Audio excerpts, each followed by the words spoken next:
Where are we going?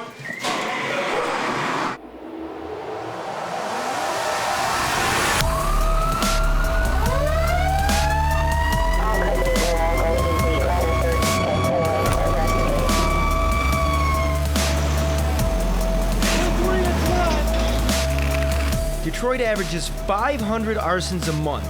It's a national emergency, and no one seems to care. You made a call, don't go in, and it collapsed. You made the right call? Absolutely. Well, any of them will collapse in time. I mean, any of them will collapse given time. That's my job to come on the scene and make the assessment. And my men, their safety is primary. It's primo number one. You know the story. More than 1 million people left Detroit since its peak, but the empty houses stayed. Tens of thousands of rotting structures with no money to tear them down. So night after night, the Motor City burns.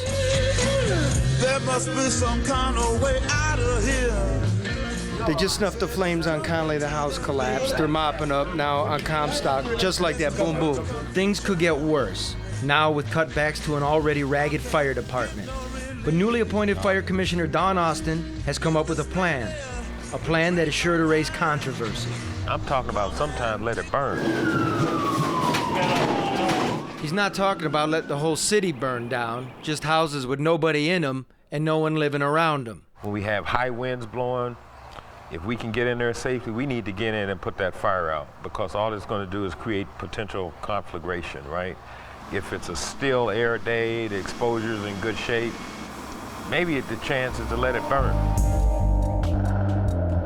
The culture of the fire department for decades has been to run into an empty building and snuff out the flames from the inside out. Austin recently came to Engine 23 on the city's east side to explain his new vision. Now I'm seeing the same things you're seeing. And what I'm telling you, in the short term, we adjust our strategy. You can't try and get the work out of 8 that we used to do with 10. And if your company is further away, you don't be as aggressive as you might have been when it was next door to you. All right? That ain't rocket science.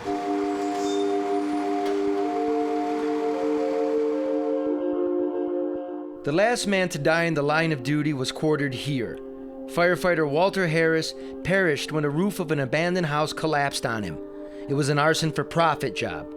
As you might imagine, Austin's words here were received well by the brothers Harris left behind. We're very aggressive in what we do.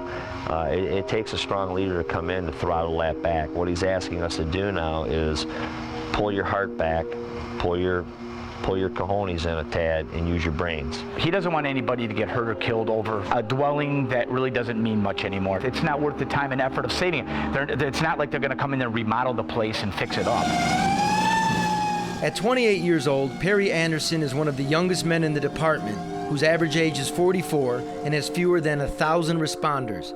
He still lives in the city, but his wife begs him nearly every day to move to Texas. I constantly argue with my wife about saying that the city of Detroit's on its way back. I'm always a firm believer that it's gonna make a comeback, but you know, when you hear things like that, it is kind of like a slap in the face. Basically, there's no more money left, and that's pretty much it. Don't be alarmed, the fire commissioner says. The fire trucks will still come. The firefighters will still fight to save your home. But as for those empty houses next door, we're going to go in there and do a quick search. We're going to use our infrared cameras to look through that smoke and see if we can't find someone. If it looks pretty clear, we're coming out and we're going into a defensive mode. Simple as that. either we get serious and save the city, or it goes to ash. In Detroit, Charlie LaDuff, Fox 2 News.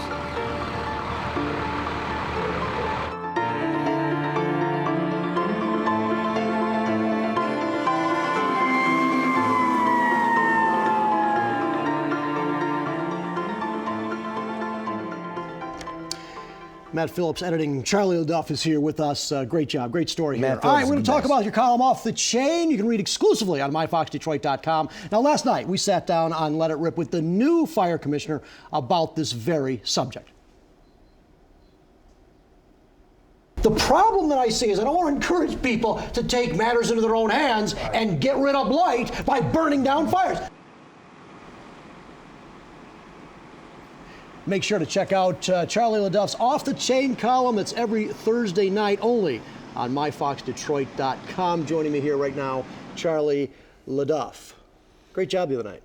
It was like a week ago. I'm tired. It's like a week ago. You're twice so tired. Don't think Well, let me just say, Matt Phillips, he did that too. That was a partner. He's the editor and photographer. He's the best in Michigan. But it's a combination, though, because you've got the facts, though. You keep tabs on what's going on in the city, and actually you've had a history with other fire chiefs, and a couple of the other fire chiefs prior to Chief Austin are not here now. I'm not saying because of you necessarily, but certainly you raised the question. Here's the issue that I see here. Yeah. Two problems. Number one, we have too many arsons in the city of Detroit. In your column Off the Chain, you said 500 arsons a month. Second problem is there's too many abandoned houses. Is this policy of let it burn, so to speak, it's not the fire department's policy to get rid of abandoned houses, is it? No, but let's put it this. First of all, we're saying in some circumstances, they're saying there's nobody around, nobody lives near it, nobody's in it. A controlled burn. What the Detroit Fire Department does is send guys in and put it out from the inside out. First of all, why are we doing that? There's no heroism in an empty house. And in some cases, why are we putting it out? We don't have the money to tear them down.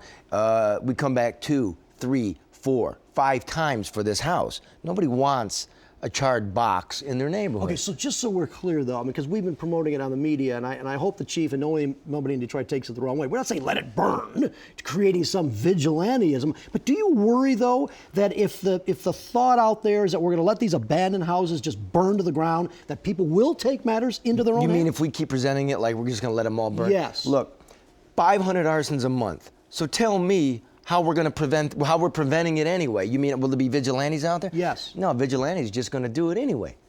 If they don't want somebody or something in their neighborhood, they're lighting it all the time. This is a matter of safety for the department that doesn't have money and taking care of scrap. Are most of the fires in Detroit, those 500 arsons a month, are they involving abandoned houses? I don't know. But I'll put it to you this way. Of the 30,000 fire calls they get, over 10,000 are fires, and over 6,000 are suspicious fires. What do you think the city of Detroit needs for its fire department to be top-notch? Top-notch? We need equipment. We need dispatch. We need a beefed-up Arson Squad. And we need a commitment. And we need a new class of guys. The average age in this department, 44. That's me. Too old. Me running around with some hose? My back's killing me, dude. Fire hose, right? Yes. Pantyhose. Pantyhose. Forget that. You've done Flame that. You've done that before. Yes. All right. Whatever it takes. All right. More to come. Charlie LaDuff. Okay. Read the column Off the Chain. Charlie LaDuff on myfoxdetroit.com. And read it carefully. This isn't about letting the city burn down. Read it carefully. Yes. We're not creating that. All right. Charlie LaDuff, as always. Thank you. Thank you. Good morning. All right.